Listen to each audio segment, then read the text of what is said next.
گناہوں کی ظلمت عقل کے نور کو بجھا دیتی، گناہوں کی ظلمت عقل کے نور کو بجھا دیتی ہے۔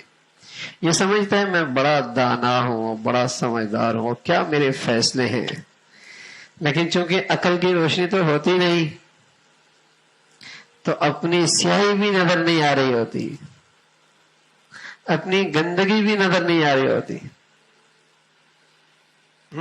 عقل کا نور گناہوں کی ظلمت سے ختم ہو جاتا ہے۔ فرمایا معاصی سے عاقل کی عقل خراب ہو جاتی ہے۔ عقل ایک نور ہے، معصیت اس نور کو یقیناً بجھا دیتی ہے۔ اس نور کے بجھ جانے سے عقل کمزور ہو جاتی ہے۔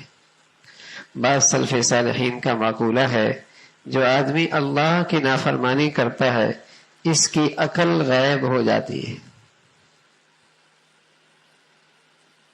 جو آدمی اللہ کی نافرمانی کرتا رہتا ہے اس کی عقل غائب ہو جاتی ہے۔ عقل کا غائب ہونا بالکل واضح ہے۔ اگر عقل موجود ہوتی تو اس معصیت سے کیوں باز نہ رکھتی؟ سبحان اللہ، واقعی عقل غائب ہو گئی۔ اگر عقل ہوتی تو اس گناہ سے اس کی عقل کیوں نہ روکتی؟ تو یہ آدمی آگ میں بھی جاتا ہے اور اللہ نے کہا ہے فاتقوا النار التي اعدت للكافرين، آگ سے بچو۔ قوا انفسکم واہلیکم نارا، اپنی اولاد کو آگ میں جانے سے بچاؤ۔ کون دنیا میں ایسی مخلوق تھی جو اپنے بچوں کو آگ میں بھیج رہی ہو؟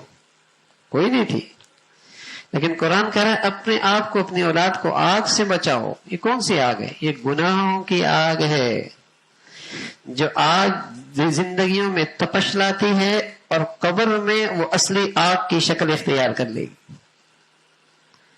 آج بھی اس آگ کا اثر ہے، زندگیوں کو گرم رکھتی ہے، دماغ کو گرم رکھتی ہے، زندگی کو گرم رکھتی ہے، دماغ کو گرم، جیسے بوفے سسٹم کے نیچے آگ جل جائے نا، ہر وقت کھانا گرم رہتا ہے، ایسی گناہوں کی آگ اس کی زندگی کو، دماغ کو ہر وقت گرم رکھتی ہے۔ کوئی نہ کوئی ٹینشن، کوئی نہ کوئی مسئلہ۔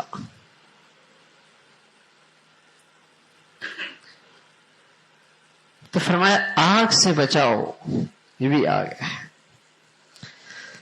فرمایا عقل غائب ہو جاتی ہے، اگر عقل موجود ہوتی تو اسے معصیت سے کیوں نہ روکتی؟ عقل کی روشنی ہو اور گناہوں سے نہ بچے، کیسے ہو سکتا ہے؟ یہ عقل ہی چلے جانے کی نشانی ہے کہ اپنی ذلت کا، پستی کا فیصلہ خود کر رہا ہے۔ جب ایک بیوقوف ہوتا ہے، پاگل ہوتا ہے، اسے اپنے نفع نقصان کا کوئی نہیں پتا ہوتا، ایسی گناہوں کی زندگی کا انجام یہی ہوتا ہے، یہ اپنی حقیقی نفع نقصان سے محروم ہو جاتا ہے، اسے پتہ ہی نہیں نفع کس میں، نقصان کس میں۔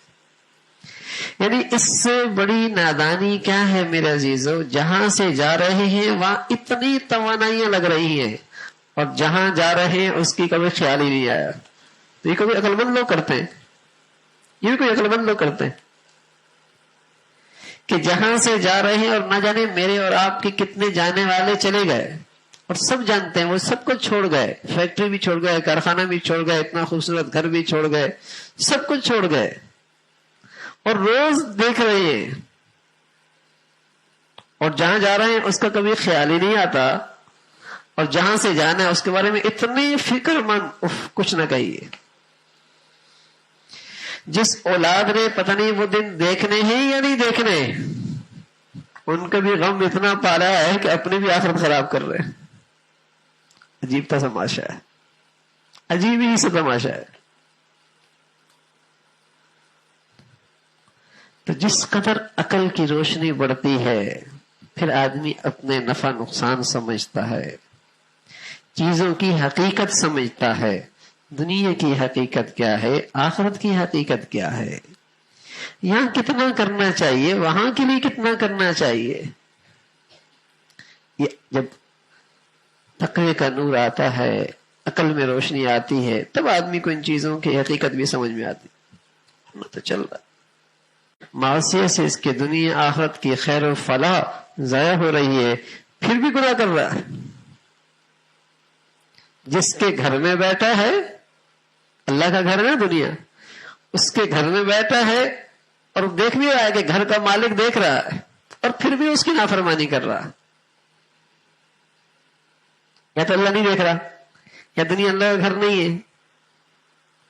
یہ دنیا اللہ کا گھر ہے، دیکھ بھی رہا ہے، گھر کا مالک دیکھ رہا ہے، اور اس مالک نے اس گھر میں مجھے کتنا کچھ دے رکھا ہے، اتنی نعمتیں میرے دسترخوان پہ رکھی ہیں. پھر گھر کا مالک دیکھ رہا ہے، اس کے گھر میں بیٹھ کر پھر اس کی نافرمانی کر رہا ہوں. فرشتے بھی دیکھ رہے ہیں، اور گناہوں سے میری دنیا آخرت کی فلاح بھی برباد ہو رہی ہے. پھر گناہ سے روکنے کے لیے قرآن بھی کہہ رہا ہے، جنت جہنم بھی کہہ رہی ہے، موت بھی یاد دہانی کرا رہی ہے، پھر بھی گناہ کر رہا ہے. کیا مطلب ہے؟ یہ عقل مند ہے؟ تو یہ عقل کا غائب ہونا ہے، تبھی تو گناہوں میں زندگی گزر رہی ہوتی ہے، تبھی تو زندگی گناہوں میں گزر رہی ہوتی ہے. گناہوں کی وجہ سے عاقل کی عقل خراب ہو جاتی ہے، گناہوں کی وجہ سے عاقل کی عقل خراب ہو جاتی ہے، روشنی ختم ہو جاتی ہے. پھر اپنے نقصان کو بھی نفع سمجھنے لگتا ہے، اور اپنے نفع میں اپنے آپ اپنا نقصان سمجھنے لگتا ہے. اللہ ہم سب کو بھائی گناہوں کی ظلمت سے ہمیشہ محفوظ فرمائے. میرے عزیزوں، غلطیاں تو ہو ہی جاتی ہیں، لیکن تریاق ہے نا بھائی، فوراً توبہ کر لو، فوراً استغفار کر لو، فوراً توبہ کر لو، فوراً استغفار کر لو، تاکہ وہ ظلمت سیاہ بن کے، نقطہ بن کے دل پہ کہیں چھا نہ جائے. ہر گناہ دوسرے گناہ کو کھینچتا ہے، ایک گناہ دوسرے گناہ کا ذریعہ بنتا ہے. دیکھو تنکے تنکے سے ڈھیر بن جایا کرتا ہے، تنکے تنکے سے، قطرے قطرے سے دریا بن جایا کرتا ہے. ایسے ہی گناہ ایک ایک کرتے کرتے اس کی گندگیاں اکٹھے ہونے لگتی. اللہ ہم سب کے لیے اس سے بچنا آسان فرما دے.